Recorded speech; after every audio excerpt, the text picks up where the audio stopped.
Byline is in Washington to hold interviews with key White House personnel. E. Frederick Morrow is one of President Eisenhower's top aides.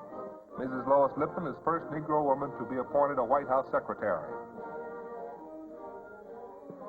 Mr. Frederick Morrow, as a member of President Eisenhower's White House staff, tell us something about your job.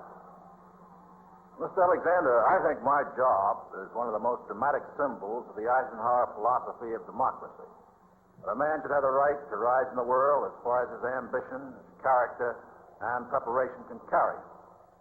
Neither President nor I had any desire for me to come to Washington to do the thing customarily expected of Negro office holders, that of being an advisor on racial matters. When a president believes in one kind of citizenship for all Americans, first-class citizenship, he does not need advice on how to mete out any special kind of treatment or attention to the Negro segment of the population. Consequently, my job is of the same quality, consequence, and responsibility of any of his administrative assistants. By the same token, the President has granted me the same privileges and emoluments of office that he has granted to all other assistants. Mrs. Lois Lippman, Byline is pleased to visit you here in your White House office. Tell us, as the first Negro member of the White House staff, what your duties are. Well, my duties are regular secretarial duties. Being here in the White House staff, of course, has been one of the most interesting and challenging experiences of my whole life. I came here in January of '53, at the very beginning of this administration, and I've worked for several of the important men on the staff. For instance, Governor Sherman Adams, Mr. Nelson Rockefeller, and Mr. Fred Seaton, who is now Secretary of the Interior, Mr. Charles Willis, and I am presently Secretary to Mr. Thomas Pike, who's a Special Assistant to the President in charge of liaison with the executive departments and agencies. Where do you hail from?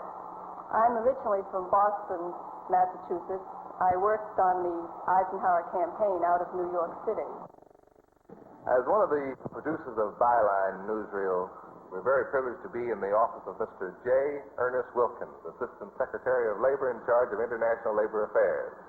Won't you tell us something of the duties of your office? I'm required to participate in the general program planning and in the general policy development and determination of the Department of Labor. Secondly, I'm required to participate and present appropriation requests and the department's position on legislation before the Congress in the area assigned to me. Thirdly, I serve by presidential appointment as United States representative on the governing body of the International Labor Organization and also as the head of the American government delegation to the Conference of the International Labor Organization. I also serve as the Department of Labor representative on the Board of Foreign Service of the Department of State and on the President's Committee on Government Employment Policy. In addition to these duties, I also serve as the chairman of the Interdepartmental Committee on International Labor Policy. I'm responsible for all of the work of the Department of Labor and particularly of the Office of International Labor Affairs in the Department of Labor.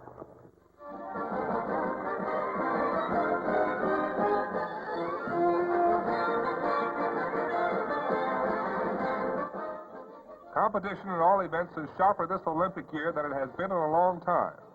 Top-notch Air Force athletes, together with others from all over the U.S., pit their strength and endurance against stopwatch and measuring tape in the U.S. track and Olympic field trials at Los Angeles Memorial Coliseum. The U.S. Air Force will be well represented on the 1956 Olympic team. George Mattis, although bettering the old pole vault meet, marked by 2 inches, falls 3 inches short of the Reverend Bob Richards, who tops 15 feet 1 inch. Matters places second with 14 feet 10.5 inches. In the track trials, another airman, Thane Baker, qualifies in 2 events, the 100-meter and 200-meter dashes.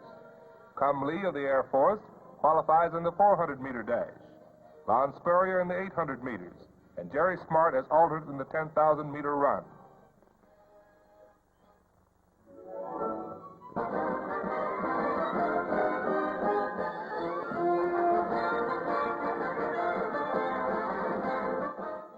Competition in all events is sharper this Olympic year than it has been in a long time.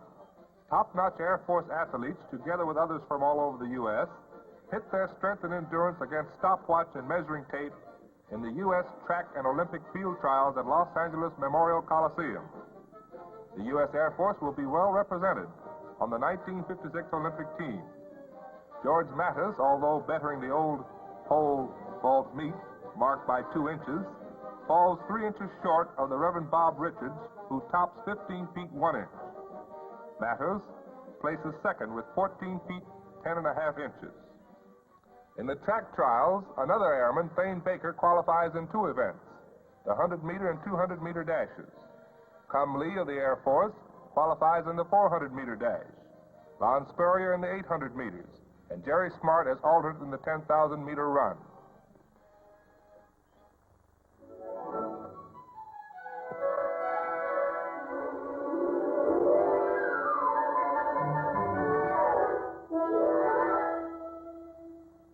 To the backdrop of rippling water and a resort hotel, the Washington chapter of the Continentals are hosts in Colton, Maryland, at the last outing of the season.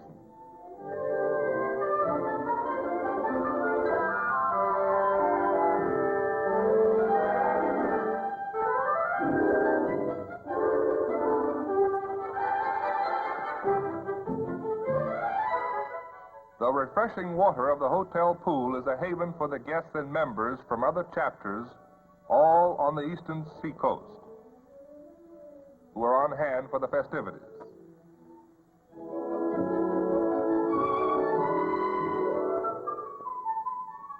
One of the highlights of the weekend was party given at the smart country home of the Charles Jacksons. Mrs. Jackson is a Washington Continental.